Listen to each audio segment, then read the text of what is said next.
but you should be able to look and view videos from class or whatever. So just in case that kind of, it really should diminish in terms of, even COVID should be like a great resource for us in order to curb future illnesses, because there's no reason for you to stress about if you needed to be home or whatever. To be Right. in your seat in your classroom doesn't make any sense. You have the flexibility now and the power now to say, well, I have my laptop, just record the lesson, right? Right. Um, it's really interesting. It's a power we haven't had before. Yeah, I And think it's schools are really, still going to try to like really, I know some schools, some other schools, not Salem State, but other schools are stressing attendance and making sure that everyone's still on the phone call. To me, as long as you're getting the work done and as long as you're, again, getting the quizzes done, that's it, right? That's what you signed up for. On right. top of that, I feel like education should be about the present and about giving you as much information and as much power to understand how to navigate through life right now. Because we haven't done that. We need to teach you how to build your own houses in proper materials so that if the fire doesn't, if there's fires and floods, which they're going to be, like, we shouldn't be breathing toxins of the silly stuff we built our houses with. All these things that we could possibly do. So yeah, so those of you who haven't, there's a few of you, Jimmy, Connor, and Jasmine, I need to see you after the class, if you're on the call right now. And if you're not on the call, then email me because we need to make sure that that first quiz was done. Any questions or thoughts about the quiz? Was it straightforward? Yeah, Brianna, go. Um, I think it was straightforward, but I felt like, well, I also have anxiety about timers, so I panicked, but like, I don't, I feel like I could have gave more, but I think I also answered the question. So can you give us like, not an example, but how much you're looking for, I guess, in terms? Be Yeah. as direct as you can with your answers, right? Um, give the information that you know and that we went over in class. You don't have to invent, and you don't have to, like, if it's under a paragraph, fine. I don't need a paper on each answer, right? If it's a paragraph answering the questions, then you're all set. Um, yeah, and you don't have to stress. It's not, the quizzes are more to like prepare you for the exam. Basically like every other class, right? Like you read a chapter, you look at the work. Yeah, it's pretty straightforward. My take on it is that as a parallel to what you're learning from the ancients, look at it and review and reflect what's happening today, and maybe gain more of just follow your interests and follow what's important to you. So if you're interested in how they built out of clay, dig into that. There's a place in Oregon, I hope it's not burned down, called the Cobb Cottage Company, that will teach you how to build from clay, sand, and straw. Like, try to dig deeper into, for the class, obviously, and for the grade, you'll pass because you'll do the work. But for yourself, understand the education is now up to you and the way that you want to do it, just like we were talking about online. It's your thing. You have to take ownership of it. In the past, we've made it more like we're feeding you information. That doesn't work anymore because all the information's on Google. You don't need that right now. You need to know fundamentally like how to grow your own food. Understand right now there's stuff full of vitamins that's growing around, like rose bushes are getting the rose hips, right? And those are packed full of vitamins, of vitamin C, more than lemons. And they're right on the beach. So go get them and eat them. They will help you with COVID, right? You should know that. Sap is another awesome thing. Collect sap and green pine needles. They are packed with vitamin C. Make a tea out of them. Like, look on this stuff, like all of this stuff is online. You can look this up. But all those things that are meant to be for your health and well-being are right around in your backyard, and we don't know about it. So learn about those things. Okay, now we move on to the ancients. Yes, Brianna, talk to me. Sorry, unmute yourself. I'm actually just curious because this is the first time I've had you as a teacher. What do you usually teach? What do I teach? Yeah. I teach painting and drawing and sculpture. I teach studio arts, but I've just started art history just because Salem said, hey, we have this course. No, no, it's I think the ancients had some things that we have forgotten. So I'm very excited actually about this course. But generally, I teach practical, tangible things with your hands is where my practice comes in. But understanding how it's all linked to the ecosystem is also a top priority for what I do. I just love your enthusiasm, that's all. Well, that's one of you. That's good. All right. Any other questions about teaching online or learning online and what that is set up for you? Have you set yourself up a routine? Do you get in between classes? Do you get to go outside? Do you like keep a schedule to keep your sanity, or are you on Zoom all day? And anyone can answer. Schedules. You know, or Julia or Isabel, Brianna, feel free to jump in too. But are you guys staying balanced? Looks like you're alive, so it should be okay. All right, we're gonna move, and then at the end we'll have a conversation. Okay? So we're off to Mesopotamia 2. Again, take your notes on the stuff that really is relevant to you, right? You will find things in the slide lectures or in the talks that you might find particularly interesting, and that's where you want to begin from. You want to think about what's relevant about the subject that that you're particularly in touch with. All right, so Mesopotamia 2, you're still in between these two rivers, right? Rivers are obviously a lifeline for people. That's where you can grow things. And when you grow things, you can settle. You don't have to follow the herd to be able to go forage, right? So with that structure, then there's the hierarchy. You have some people that are devoted their life to planting and to taking care of the land and obviously growing things for the people who don't necessarily have to grow them.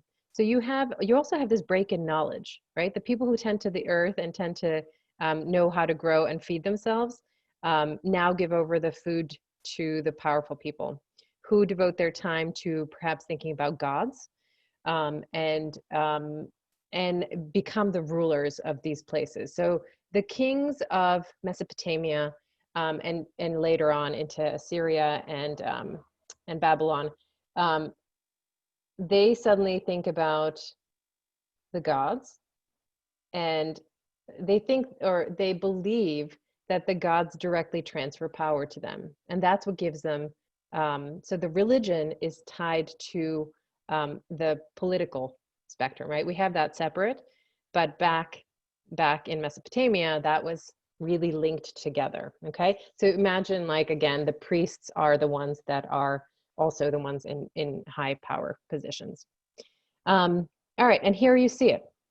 You see the king, right? This is Naram Sin from 2254 to 2218 BCE, before Christ, right? So before the Bible. This is still 2,000 years before the Bible. We think the Bible's old, but really in relative terms, kind of short. So this is a sleet, which is a vertical rock, and it usually commemorated a story. There was a relief on it, and then it would also include a text, which you see a little bit of the text over here on this mountain. All right, but what you do get, like we looked at that artifact before in Mesopotamia 1, you get these strata. It's not as linear and box-like, but you see people at the bottom here, and actually it's the army marching up. So Naram Sin was the ruler. And you can see that he is twice the size of the figures over here. What you also interestingly get, this is almost at the same time as, remember how we saw that little worshiper, and we'll get back to him at the end of this slide lecture, that worshiper that was standing straight, right, praying and looking up with those eyes. This is roughly from the same time period, but look at how the artist is depicting and sculpting in a very different way. It's very naturalized. I mean, you could start seeing the muscles. You can see usually that the shoulders are square, even though the head is turned, right? And this is to give like bigger, it's almost like football, right? It's kind of more confrontational. You have broad shoulders over here, right? And this is actually in the middle of a fight. You have the soldiers marching up the mountain right here, and underneath his feet, and I'm sorry that I'll try to move this so that you can see it. Well, you can see it in this detail. You have the people who are dying. There's a spear that is going through this man's neck. This man, it looks like he's running away because his feet are going in that direction. However, if you look at the whole of this rock, Everyone's face is going up to him, right? To the god. No, oh, sorry, he's not the god, he's the ruler. But he's very much connected to the gods. The sun over here at the top demonstrates God, and he's right up there with them. Okay. And you can see it, you can see that he's the king, in fact, because he's wearing this headdress with a bull. Okay. Again, he has twice the strength of the regular men, and he's twice as large. Look at this carefully. Look at the precision. Look at the bodies, and look how it's carved. You know, carving out of stone is one thing. We looked at the woman of Willendorf, and to imagine that she was carved just from other stone is one thing. To look at this relief and think about the tools that they were using to carve out these bodies. This is one slab of stone. Stone is hard to carve to begin with, but then understanding that they had limited tools, but they were able to have this kind of definition, this cloth around his waist, the spears, right? And this was the style of writing in the background. Okay. So it's the skill of the artisans that are another part of the culture, right? Where you could devote yourself to a technical skill. You didn't have to go into the field to get your food. If you're an artisan, then you refine your craft and you have time to do so. So this is Babylon. Moving on. But Babylon conquered a large area of the southern Mesopotamia under its rule, led by the powerful king Hammurabi. Okay, so Babylon was right under here. Okay, we were up a little bit higher, a little bit, but it's present-day Iraq. Established a code of law that was proposed throughout the kingdom. So in addition to kind of the civilization that this was building in this area in Mesopotamia, you have now written laws for the first time on rock. Okay, and that's very different. So think about organization and what that means, and then having a code of ethics of how people should relate. Okay, so it's another sample of this kind of how people were living together. What you have to remember also, though, is not this is the trace that we have in contemporary culture, right? That is not to say that in other parts of the world where humans were existing, these similar kinds of communities were forming in different kind of ways. We just don't have a record. This is the record that we do have. So this is the stele and the law of code of Hammurabi. And this is about 1,000 years after the last one that you just saw with the rising and up the mountain. But it's a very different one because you have most of the stele is dedicated to the laws. And the laws are written on the bottom 2/3. Beautiful, beautiful writing in very organized way. But you really see the connection between the ruler and his god. The god is the one that's wearing the turban here. You can also tell that he's God because he has these side wings over here actually represent lightning, right? So these little designs that are around him. The god is also quite that much taller than the man, right? The god is sitting down. These little things at the bottom represent mountains. But he's getting his information directly from the god, right? So the power, obviously, that the kings thought they possessed, right? The conquering over their environment, the fact that they can devote most of their time to something besides survival, right? They get to think about or conquer. They get to conquer other lands. So here are some of the laws that were set up on the bottom of the stele. If anyone strikes the body of a man higher in rank, right? So you again have this kind of hierarchy of civilization than he shall receive 60 blows with an ox whip in public. Brutal. Man, people are vicious, right? And it comes also with this kind of hierarchy because, man, if you're given power by the gods, you're pretty much ultimate, right, in this kind of culture. And so it gives you a lot of power. If a freeborn man strikes the body of another freeborn man of equal rank, he shall pay 1 gold coin. So you have economy also entering this, right? And then if the slave of a freedman strikes the body of a freedman, his ear shall be cut off. I mean, these are brutal people, right? They have to set power as an example, and therefore it's just describing the culture of Mesopotamia, which was not peaceful. It was all about conquering and having more and more power. All right. We are moving on to Assyria. So we were down here in Babylon, but we're moving on. You're still in between the Tigris and the Euphrates, right? That was the key to survival right there, at least in the record that we have. All right. Assyria conquered various groups that controlled parts of Mesopotamia in the wake of political turmoils. So they started taking over. So you had the king of Babylon before, now being conquered by Assyria. Would go on to conquer a large population of the Middle East. Right. Any questions? And you're still, the Fertile Crescent is right here at the top that we talked about before in Persia. Also think about climate change, and that would have been, it certainly wouldn't be as dry as it is today. We'll look at that a little bit later. All right, and so with more power, with more conquering, you get artwork that is phenomenal in terms of artists then evolving their craft. This is a hallway. So the rock suddenly becomes huge in size, right? This lined the castle. The castles, the palaces become much more grander. Kings can afford because they have people under, you really think about it as a pyramid. You have most people that are contributing to one welfare, right? The king's welfare, who then protects the state. But he also acquiring a tremendous amount of wealth in the process. So this is, I won't pronounce the first word, hunting lions, okay? So he's the king, I'm sorry, Ashurbanipal, right?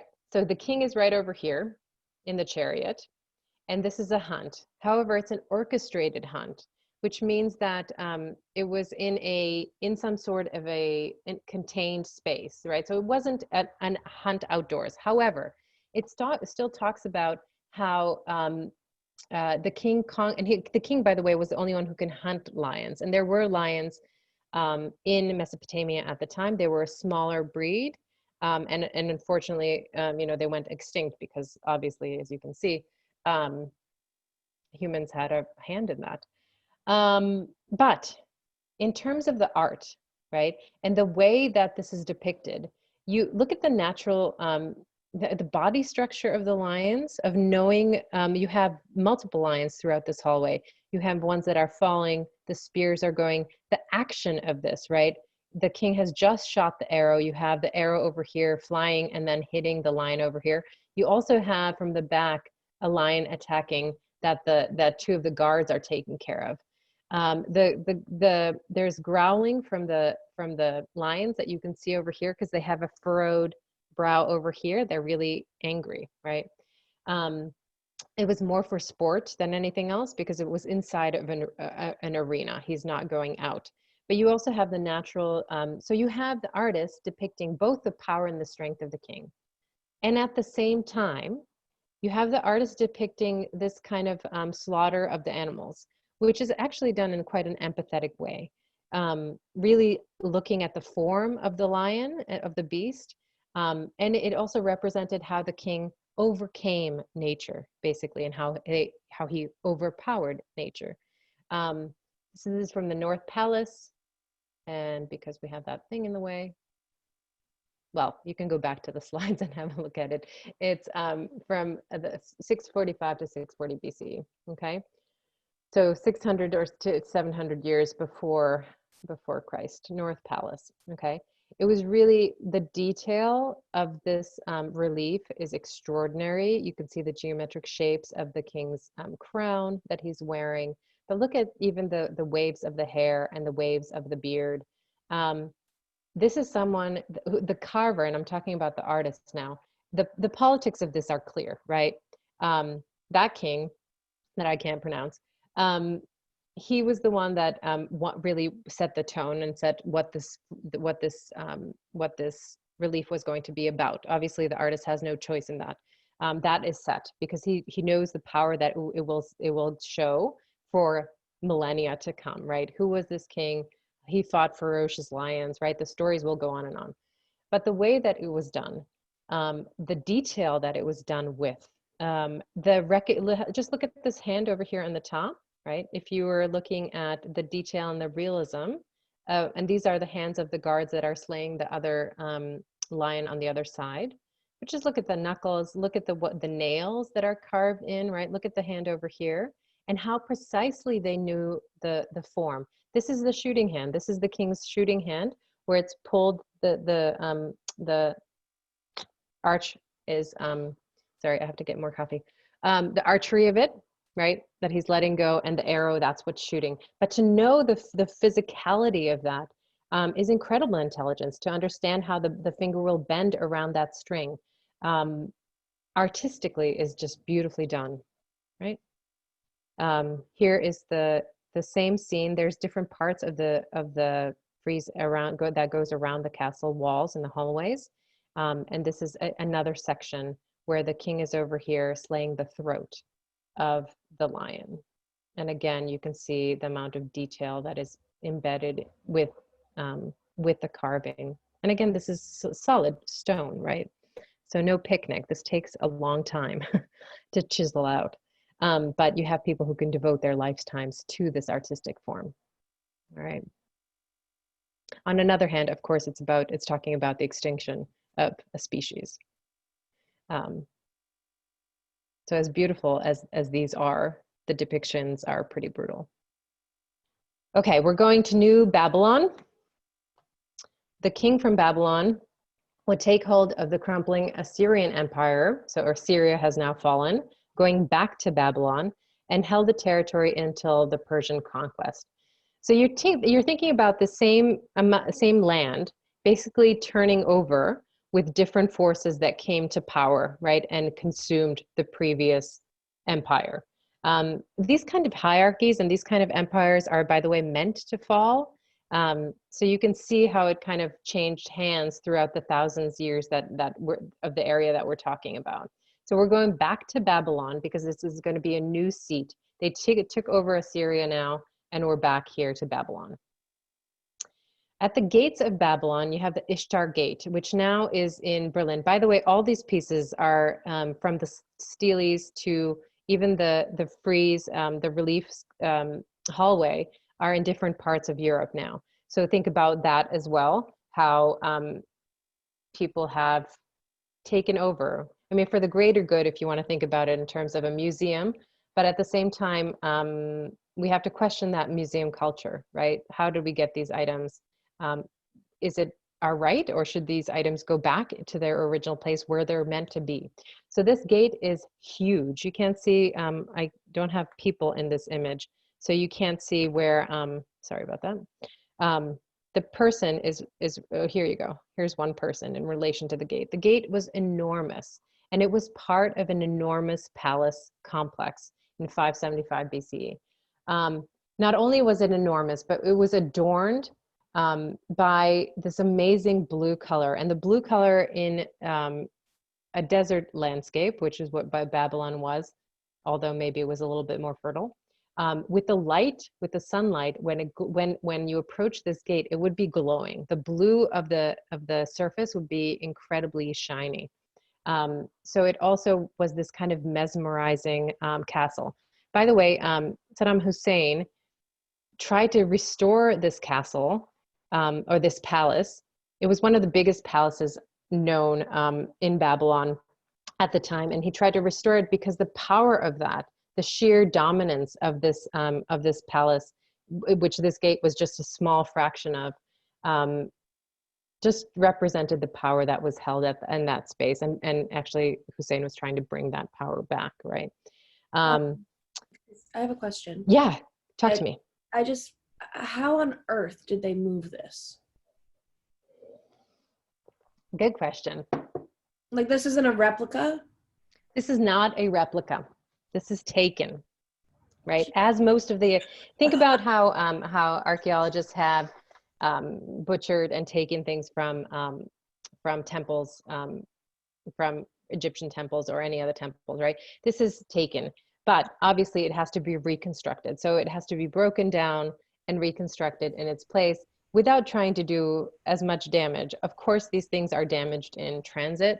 Right. And really the whole question of museumology now is thinking about how we have taken various pieces in various places in order to think about the greater good and putting them in a museum. And at the same time, they're really pillaged, right? Yeah. When you looked at that frieze at the beginning, at the introduction of the class, right, from the Temple of Egypt, Yes. Yeah. it's butchered. Like people took crowbars, right, at the time and just pillaged. They pillaged the place, and then it ends up in a museum and it's worth a lot of money.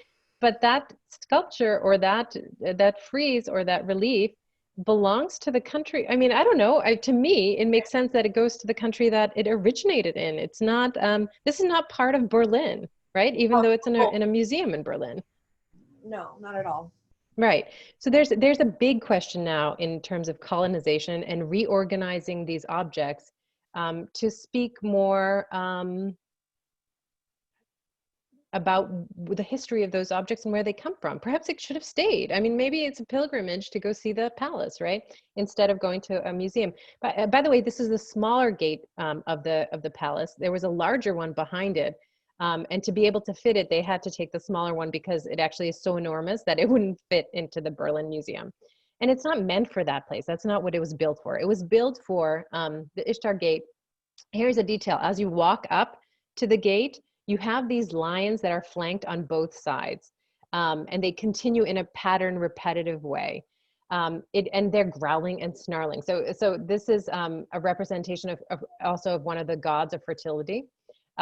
And as you're walking up, it's not only menacing, obviously you're going in between these halls of lions on both sides. That could be quite intimidating, but it's to show the power of, again, the king, or Babylon. And the repetition is meant to tell you that he basically has nature in order, right? That he in fact can control this wild terrain. If you see the repetition of how this is done, you can really see it clearly. You have the bricks that are layered, you have the repetition of the symbolism of the flowers and everything, and then you have this kind of natural animal, but you don't see the whole phrase. They are repeating. You can see the tail of the next one. They're one after the other. And it's quite intimidating. Imagine walking up, not only to see this grandiose palace, but you're, walking up and being. Here are the three animals that were on the gate. You have the lion as you walk up. You also have the bull, which is a representation of another god, a dad. And then you have this really interesting creature that is made up of three different parts of the animal. So you're starting to think about conglomerate of animals that in Egypt, they started using parts of the body of various animals. You have the legs of the lion, you have the tail of a scorpion, you have the head of a snake, and then you have the talons of the back legs of an eagle. Okay, so this is really kind of, if you don't think the lion and the bull are menacing enough, by the way, this is a bull that was very aggressive, probably one that went extinct. But then you have a real invented animal over here. And both of these alternate on the gate. If we go back here, so you can see this kind of made up animal along with the bulls that are kind of alternating, but also very symmetrical on both sides. Okay, so there is even though it's nature, it's now organized.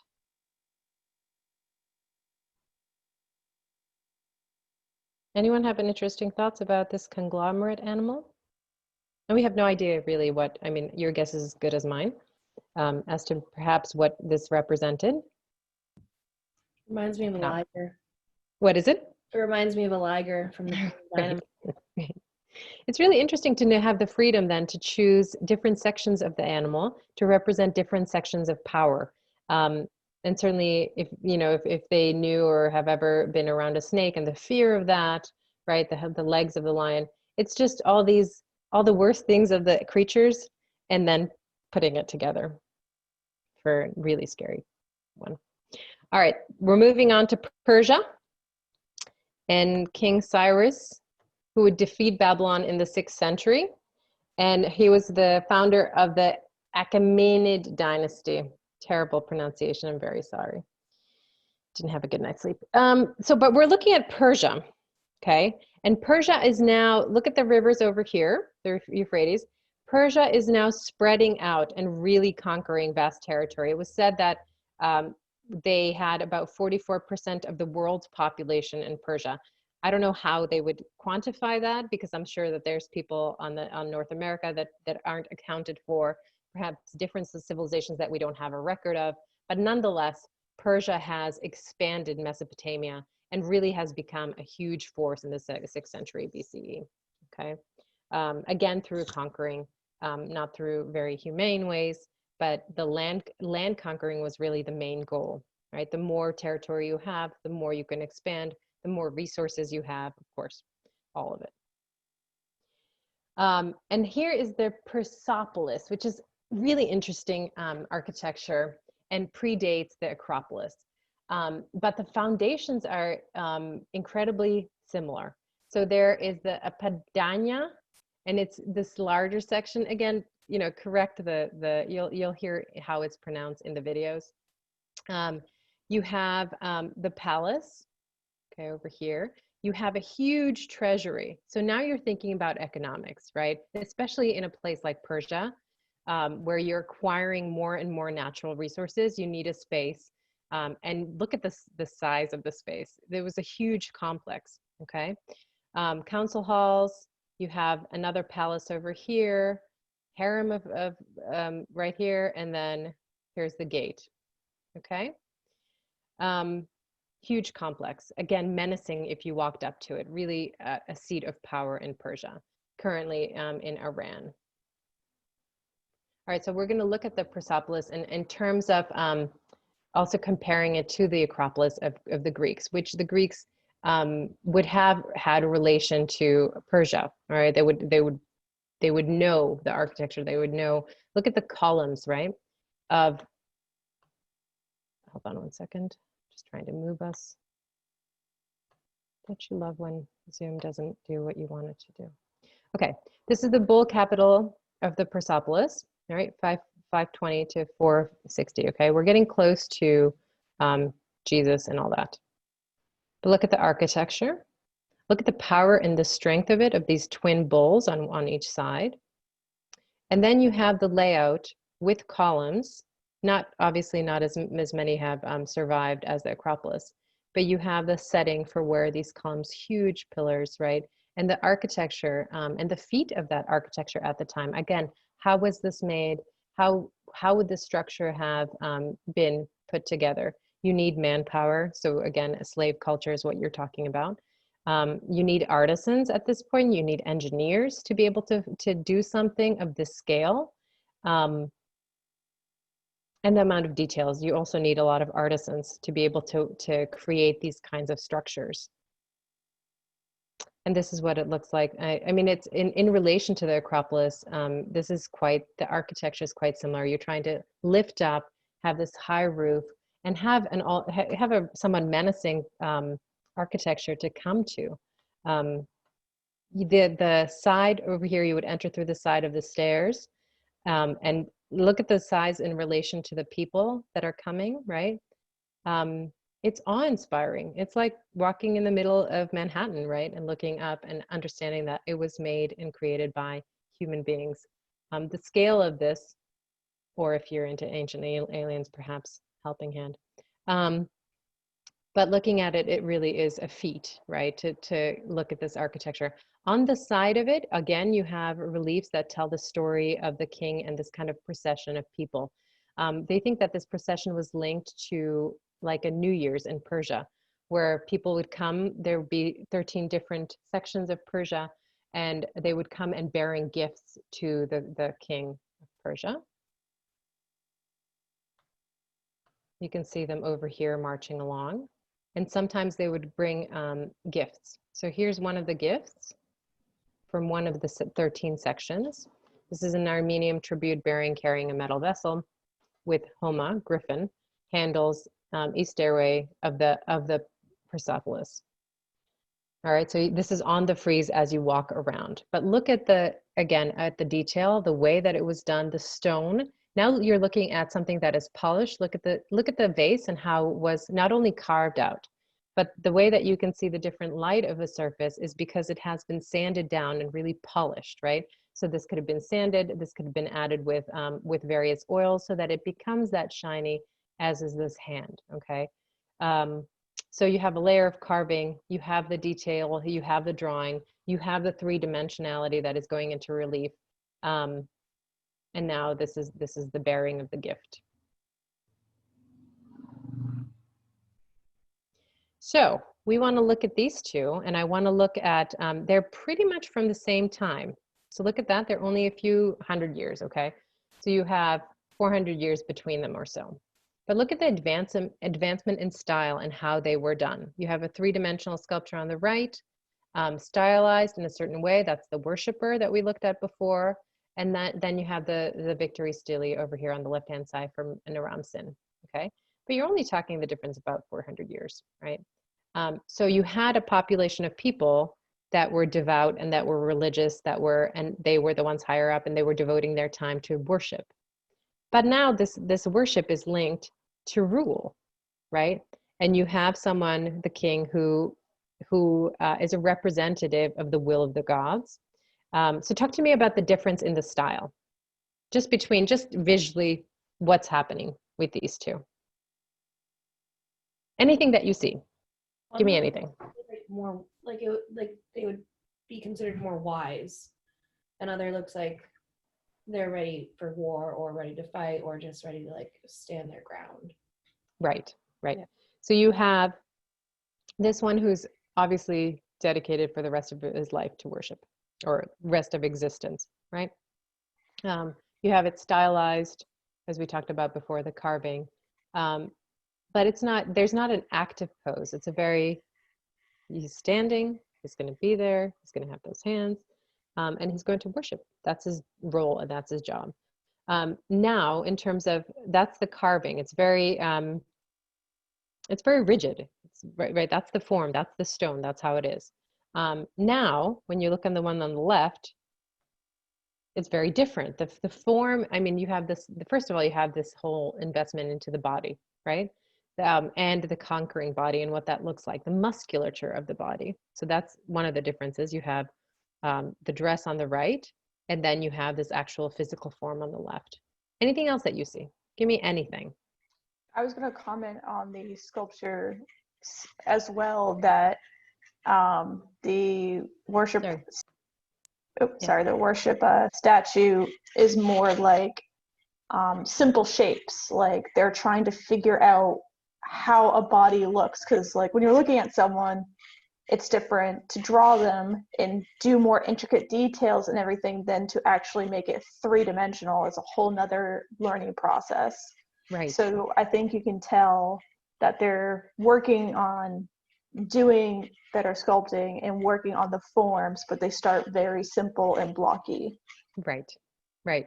And then moving to the stele, because it's a whole other development. So 400 years, artisans have had the process of being able to carve perhaps more and more, right? And being able to look at forms.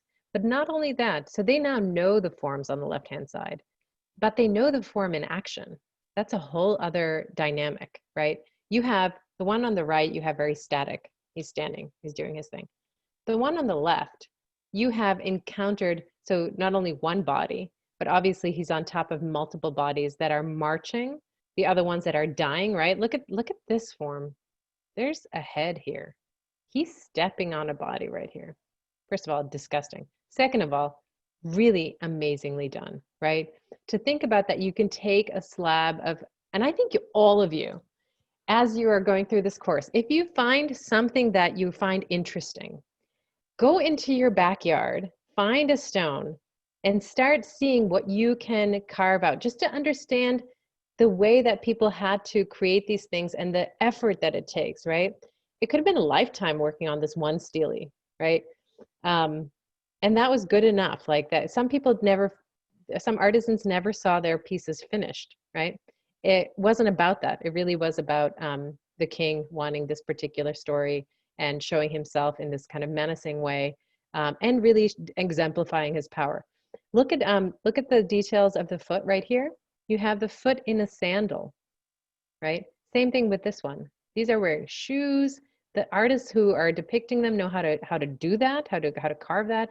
The knees. Yeah, and by the way, these stories again will continue for centuries. So whatever story you got, get outside and start chiseling away.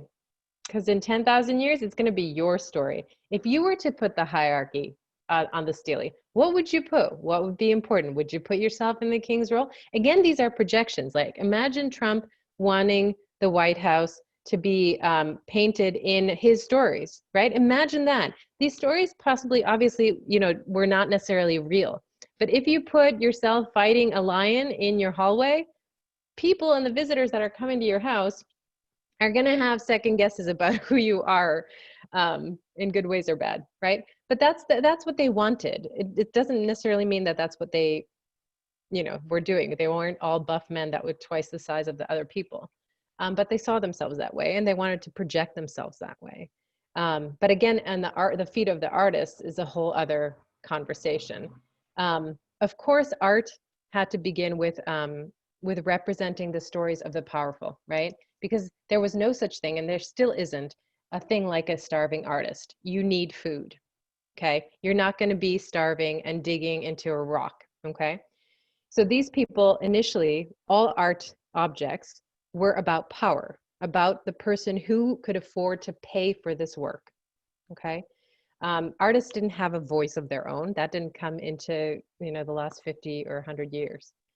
They were always about someone who commissioned it and the story that they commissioned, right? Da Vinci starts messing with that. He got commissioned by the church, but he decided to insert his own story into it, and the church didn't like it. Anyway, questions about New Mesopotamia and what you see and the details that you see. Can you see the influence on the Greeks? I mean, it's very, very clear, right? The Greeks obviously had a connection. You're talking geographically, right? Actually, part of Persia is creeping into contemporary Turkey over here. And then you have India. Yeah, you would be bordering basically the Greeks, okay? So the cultures, obviously there's no one end date. People would transition or conquer over a period of time. So you get these kind of epics of rise and fall of civilizations. Any questions or any particular one that you want to talk about? This one's particularly interesting. Spend a little bit of time when you're looking at the slides on your own and doing the reading. The fact that it wasn't just a random hunt, right? They're not in nature. They're in an enclosed environment where it's a sport, where there's a little child that opens the door for the lion to jump out of, and there's massacres of these lions all throughout the frieze, female and male lions. It's just hideous, really appalling. But there's both empathy on the conqueror, right? The king that slayed it, but the way that the animals are also depicted, it kind of goes back a little bit to the 40,000 years when people really were in tune with, when we looked at the first slide on the very first day from South Africa, Cedarburg, right? Embodying these animals, understanding the form, understanding the musculature, understanding the pain, right? Of him getting his throat. Look at the expression on the face and the carving, right? The way that the eye was depicted, the way that the furrows on the nose were depicted. It's not only talking about this kind of empowerment, but from the artist's point of view, not only looking at the natural way, but understanding the animal, obviously seeing it, right? Seeing the massacres of this animal, to be able to depict it on the frieze like this. All right. Now talk to me about, from just the images and from just the artifacts, what you interpret this culture to be. I want to stop sharing there. All right, folks, hope you were with me through those slides. Talk to me, what kind of culture are there? Mesopotamia for 2,000 years. This leveling of culture, this hierarchy of culture, because now we had enough food for everybody, but also the hierarchy has so many problems, right? Fundamentally, right? Having somebody, one person in power, as opposed to everybody else is puny and smaller than you and whatever, right? It's a problem. And it was a problem in Mesopotamia. These civilizations die, and there's a reason for that, right? Our civilization also is going to naturally go downhill, right? Because these power things cannot last. Why? Why do you think these power things can't last? Just from what you saw, right? Just from the freezes or whatever, how you saw the king positioned. Yeah. There's a lot of brutality in this culture, and I mean, we aren't exempt from that. There's a lot of brutality in our culture, but that amount of like war and pain, and like if a king is a dictator, then the people aren't going to be happy. Eventually, people will start sort of at the bottom of the pyramid will be like, why? Yeah. People would question, right? No one is here to serve. Sorry to tell you, your mother's here not to pick you up your socks or whatever, right? No one is here for you. I'm very sorry. We love you as parents, but yeah, no, that's not our role. That's not our job, right? For life. You're here for your own subjecthood. You're here for you, right? Even if you have a partner, you're not there for them. You're there because they make you feel good or whatever sometimes. But you're here for you on this planet. And you have to live by what you believe in. And eventually when you wake up to that and you say, do I want to do a 9-to-5 job? Do I want to work for somebody else? Do I want to go deliver groceries? And if all the people that stopped delivering groceries, all the Bezos people would die off. They would have to. If we stopped buying Amazon, he wouldn't fund himself, right? So it's that kind of recognition of the people to say, wait, if you want to work in the fields, fine, go do that job. That's great. We need that. Actually, it's really vital right now. And it was vital back then. If all the people that were delivering food to the king, if they stopped, king has nothing, right? He doesn't know how to tend to his fields. He knows how to hunt lions in a orchestrated game, right? Meant to be menacing. At the same time, pretty pointless to kill off a species, right? Give me more. Give me other things. So I'm not the only one that's inventing these images. But really looking at them, right? Play with them. Think about them. Who were they for? Who orchestrated? Who made the artists do that? Right? And did they make them do that? Did they have some role? The guy who was doing the lions and the detail on the lions, I mean, he had an interest in lions, the artist who was doing that, right? Or multiple artists. Any other questions? Any other thoughts about it? I was just thinking of like, how did the idea of like kings even like start? Like, how did someone just like, okay, you're going to be in charge, and your children and your children's children and your children, like, Right. who thought that was a good idea? Or like, how? I was just trying to think of like, this has been a thing for hundreds, thousands, a long time. I'm just curious of like, I think that the religion sort of played a hand and the role in terms of setting people in power, right? If there's a group of people that believe in a common something, right? And they believe that the gods are coming and bringing harvest, the gods are coming and bringing rain, right? And they see these cycles functioning. If things are functioning, we will continue to have the leaders we have, because we believe that somehow the leaders have played a role in providing. Does that make sense? So if there's a common idea or common philosophy, especially in terms of religion, right? Now you're having people that don't need to be surviving and hunting for food and get. So most of humanity has spent that kind of lineage of being totally involved in their environment. And if something goes wrong, you need to move because you need to find water and food and shelter elsewhere. But then you have this settling between the two rivers, because you have fertile ground, you start knowing how to farm your food, and you have this extra time. If you're fighting for survival, you're not going to be an artist. You're going to be getting your next meal, right?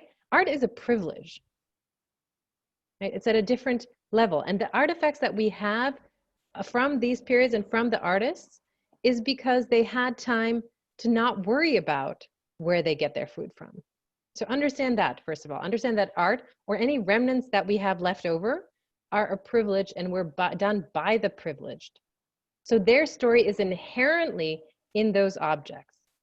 Imagine if we had, and we don't have traces of woven baskets and the geometry of those, right? But because they were done with materials that have disintegrated, we don't have that knowledge. What we do have is perhaps a different mentality from 40,000 years ago of people and shamans painting those animals on the walls. That's different.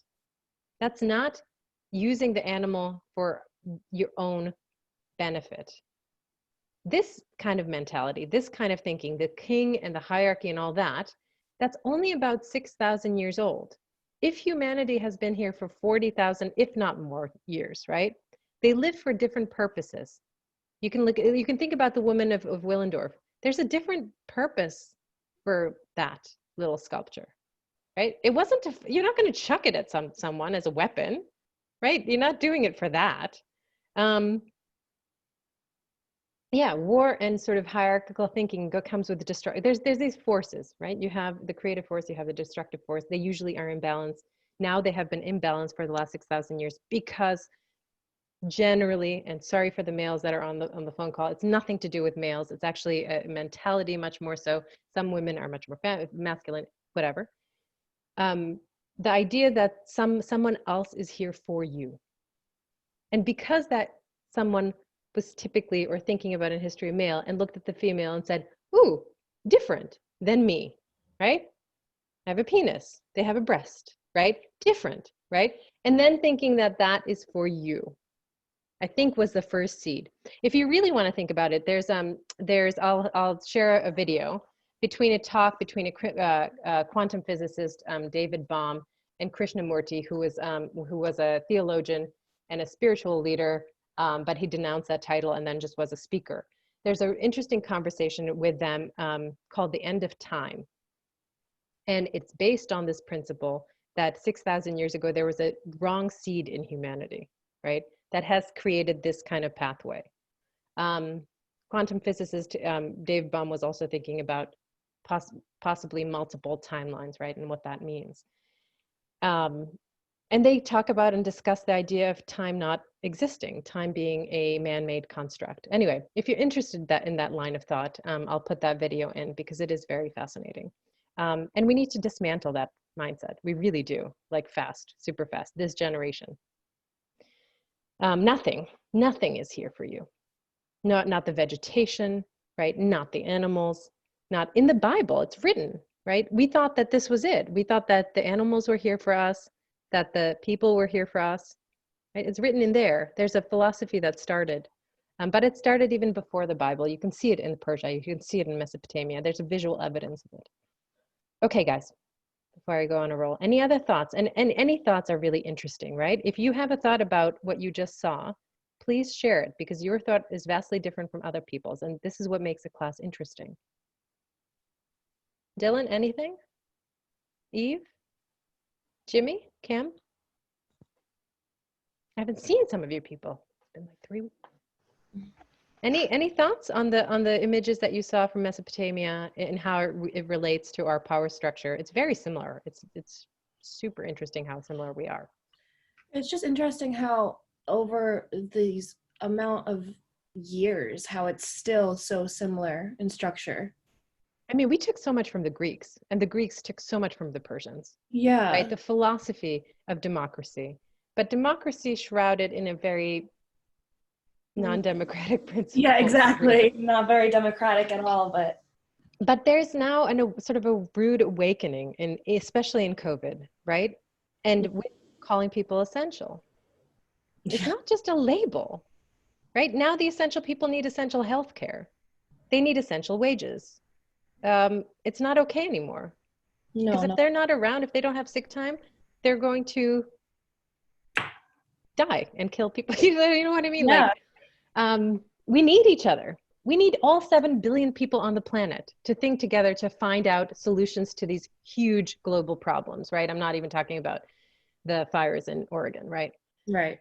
Huge, but there's people, the creativity of people is enormous, right? And the potential that each person has to add to the puzzle to be able to solve the solutions. But if people think that they're in hierarchical or they're less than, right? If you have a whole strata of people who think that white collar work is not good enough, then those people will not participate in answering those fundamental questions.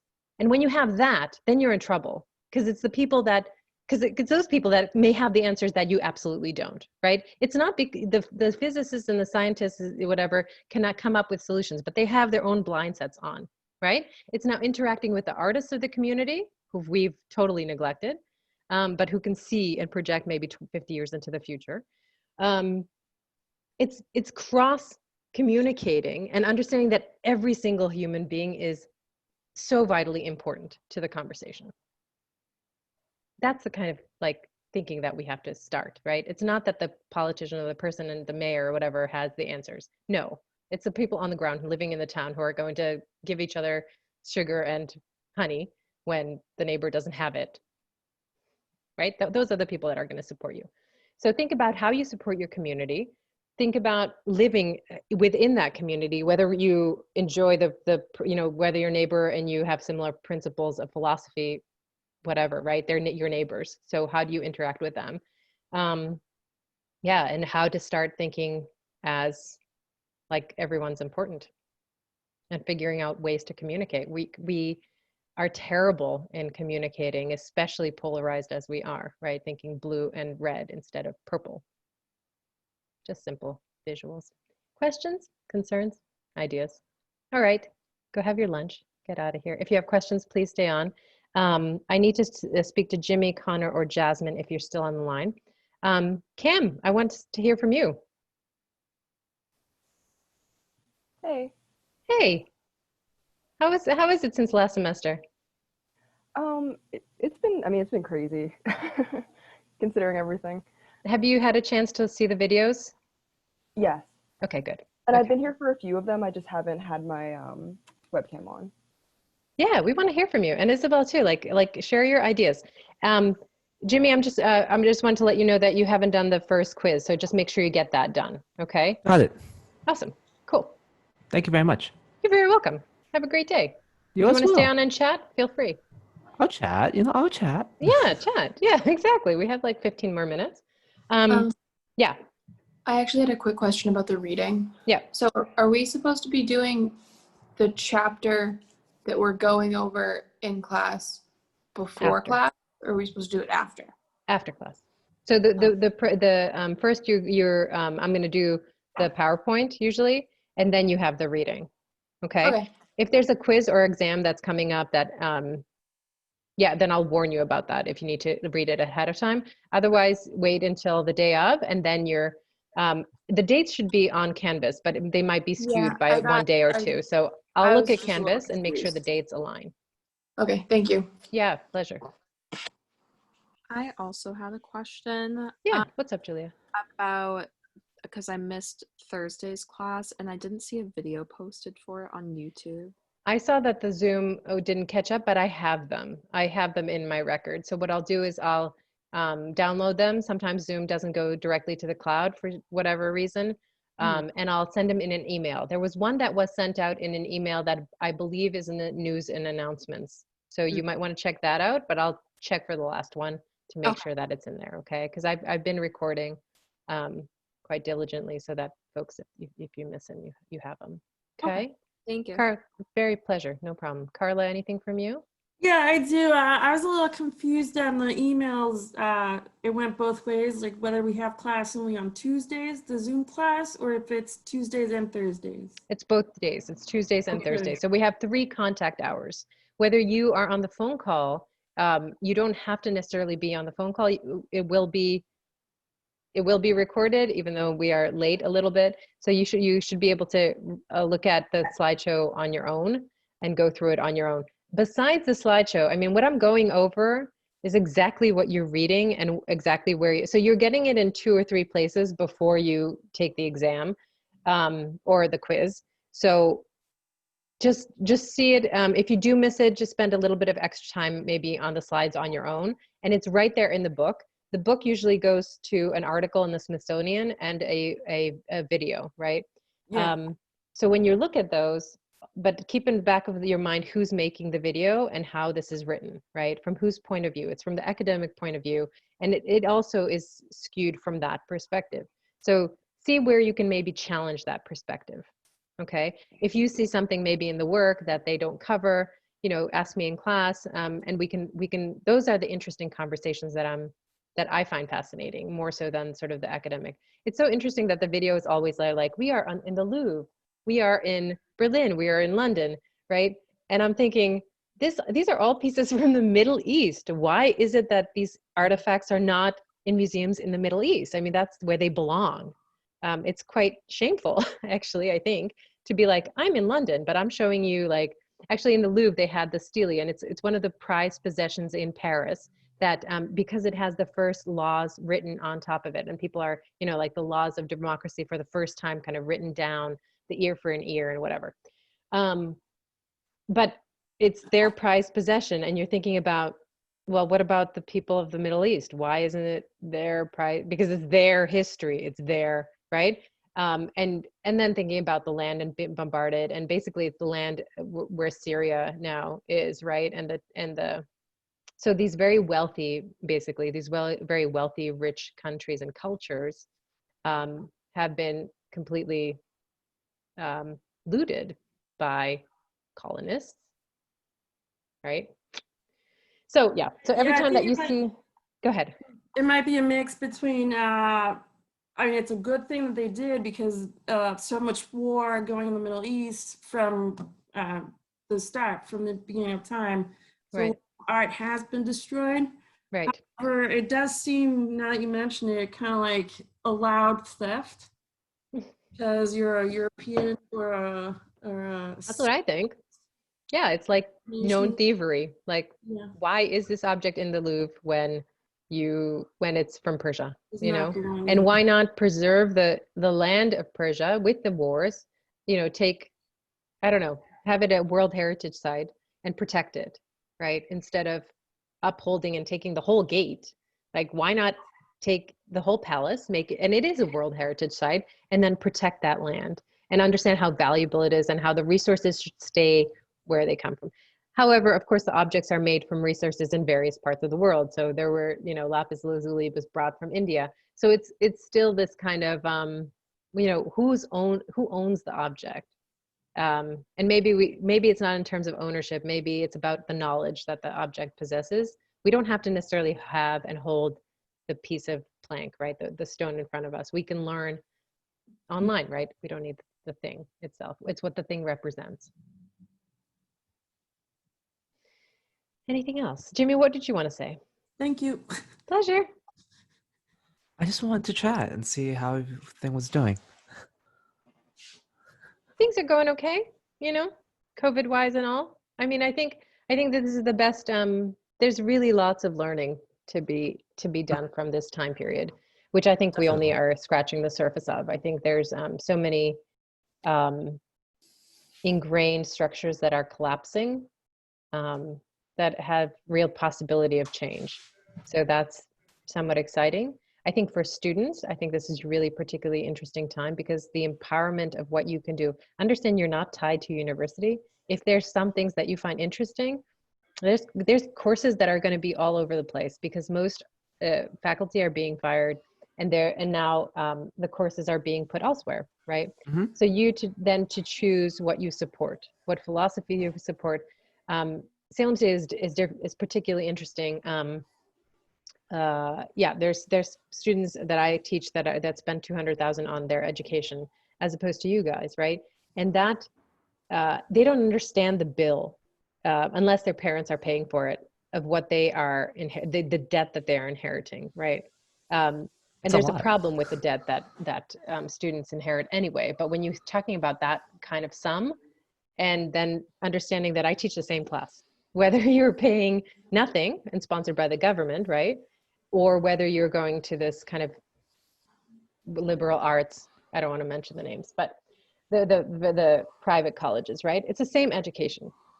And really it's on YouTube, because these videos are on YouTube. So thinking about education and the pay of it is also going to be shuffling. It's going to be, I think it needs to flip. I don't think you deserve to have the weight of the economy on your heads when you leave an educational structure.